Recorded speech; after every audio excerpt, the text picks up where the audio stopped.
Hi guys, you're welcome to my channel. Alright, today we're going to practice how to generate a workstation. Okay, that's a trainee workstation. Take a look at this. This is a sample of a workstation. Alright, so today I'm going to show you how you can design this and also build your mini lab. Okay, this is your mini lab. This is a mobile lab where you can practice your PLC programming logic. Okay. So the purpose of this is because when writing your program, you're expected to have an idea or go through an idea what is obtainable in the industry by carrying out your connection exercise between your PLC and your field instrument or field devices. So because of that now, and you are not opportune to go to the industry or to carry out IT for you to see how connection is being made. So because of that, we are trying to generate a kind of a work kit for a trainee, your work kit, your mini lab or your workstation where you practice your practical aspect of your programming exercise. Okay. All right. Now I'm going to teach you how to build this. You're going to design it and also build it and enclose it in a box like this. Okay. So that whenever you go for your training center, you'll be going with your skid, working practice skid, because in automation industry, before you whenever you register for any training section in any training center, you're expected to work with your workbench on, there's what we call workbench. Let me see if I still have some pictorial view of the workbench. Yeah, you're expected to have something like this. Okay. No, the end user or your instructor will design the workbench already. The default setting must be there before your arrival. Okay, this is the workbench, the workstation where you practice your PLC coding. So you write your program with your software and download your program into the PLC CPU.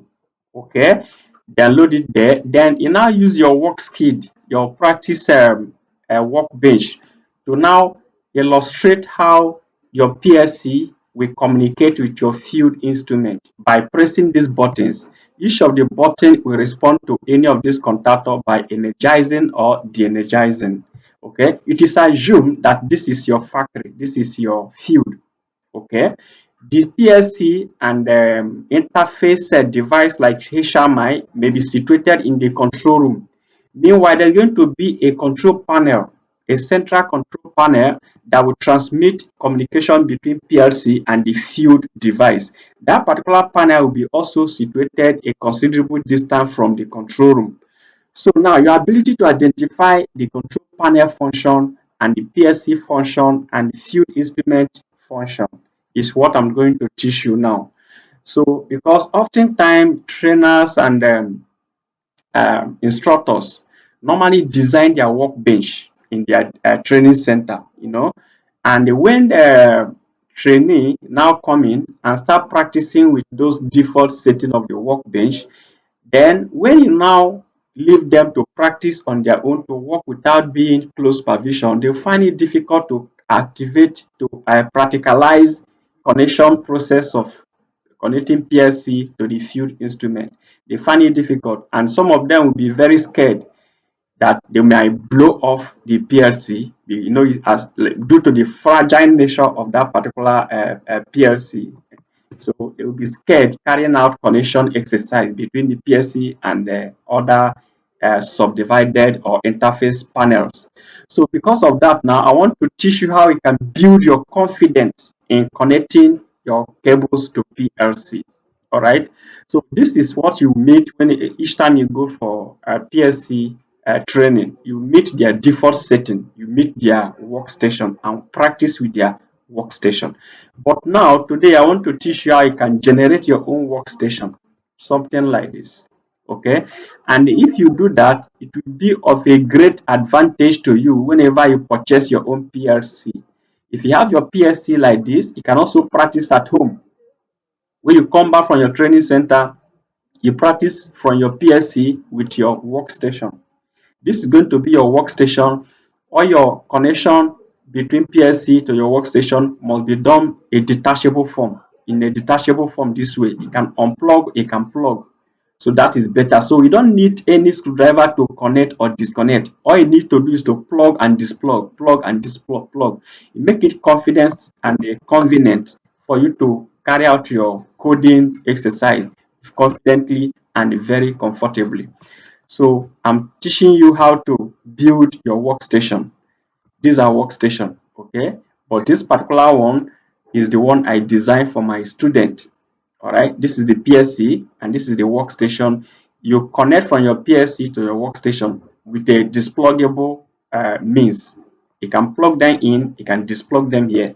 After writing your program and you download your program to PLC, you now start connecting this cable. Not even connecting, you will be plugging them. Plug your input from here, from your input module. You come here, you see, you discover your input module too, you plug it. Everything is going to be plugging and displugging. You don't need to connect. You don't need any pliers, you don't need screwdrivers to make any connection.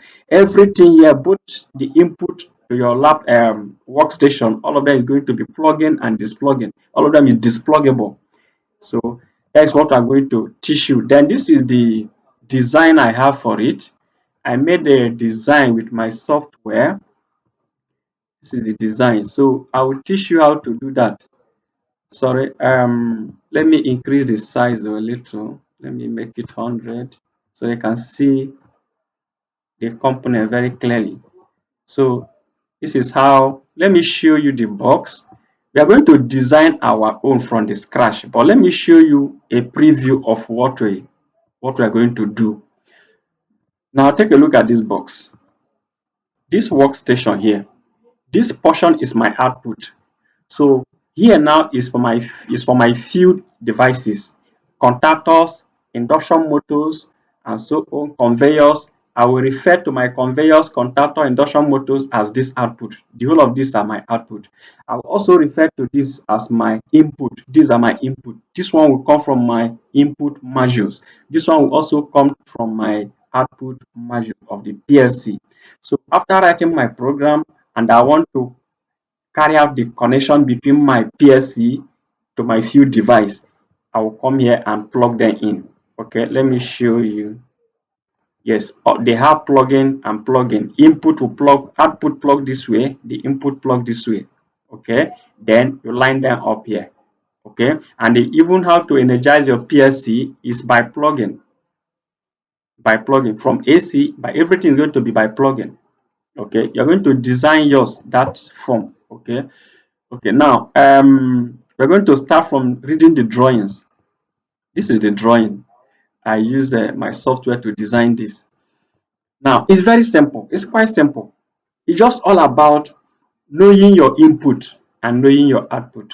Then the rest will be carried out by PLC. PLC link it up by communicating to your field device by the instruction written as a code form, in a code form rather. So this is my I0.0 Ti 0.5. These are my input. Then my output is Q 0.0 to Q 0.7. And I segmented them because I intend to teach my student how to interface relay with PLC. In our previous exercise, I teach you how to interface relay and sensors within to interface them between a PLC and your field devices. Okay, so now I segmented this. The one set of the output is for 24 volts. Okay, another set of the output is for 230 volts. Should in case I come across a PLC that uses 230 volts AC to communicate with my field instrument, or I come across 24 volts, which is even more popular, more common to get. So I have output two set. This one you get to energize relay, then relay contact give you output. Then this one is direct, and the lamp will now show me. Let me show you this. Okay.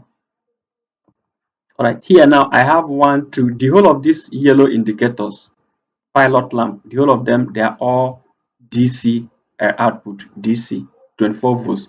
Then this one, two, three, four, they are AC. So if I want to power AC, I use this one as my output. If I want to power DC, I use this other side as my output. Okay. So this is the drawing. The output is this side, the inputs are this side. But now I want us to create another exercise and do the drawing by ourselves, so that I know this one will be a kind of, will look complex for some of us because you didn't know the beginning and the ending, which is beginning is going to be the input. This is my input. What I'm going to do is I will design the fresh one starting from scratch, okay? But you do me one favor, make sure you download this exercise and bring it out from internet, put it inside your phone so that you can watch it over and over and over and understand the concept. Also screenshot this, okay? This drawing now, just make sure you screenshot it and study it starting from the supply here, okay? So let's go to my another exercise to design the drawing. After designing the drawing, it's quite simple. Like I said, uh, we are going to do the design, or I will do the design and I will show you the process of the connection.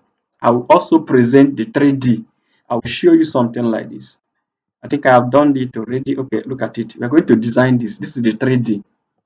Okay, this is how you line up this. Let me show you this again. This output here, I use this pilot lamp to represent output. So once I press button here, the output must respond here. For instance, I want to write a code for reversible motor starter. What I would do after writing the code, within my software code writing, I'm going to use these three switches. This stop button and start button, two of the start button. One of the start button put on my contactor 1. Then second start button, we put on contactor 2. Contactor 1 is for forward operation, contactor 2 is for backward operation. Then this one will shut down the operation, whichever one that is active. Now, if I initiate the command here, the lamp will come up here to stand here as my motor. Okay, once I press this button, this one will come up and I will tag them. We tag them according to the input here. This one's will be going to my input module. Then this one will go into my output module. All right. So we're going to do the drawing to represent that particular sketch. Okay. So here is the typical representation of this, of the one we are going to design. Okay. I think it's better I show you here instead of drawing the first one, because the video will be magnitude for you to watch. So we are going to no, I'm going to teach you how to terminate this and then enclose it to form your workstation. All right. Then the schematic is this. This is the schematic. So another video, let me use another video to show you how I can read this drawing and how I can do the termination to form your workstation, to build something like this for yourself. So that when you want to write your PLC, all you need to do is to get your PLC like here and write your program, download to PLC and link up this connection to your workstation. So we want to simulate, you want to illustrate the program you have written is by pressing button here and your output respond this other side. Okay, it's quite simple. Let's go there.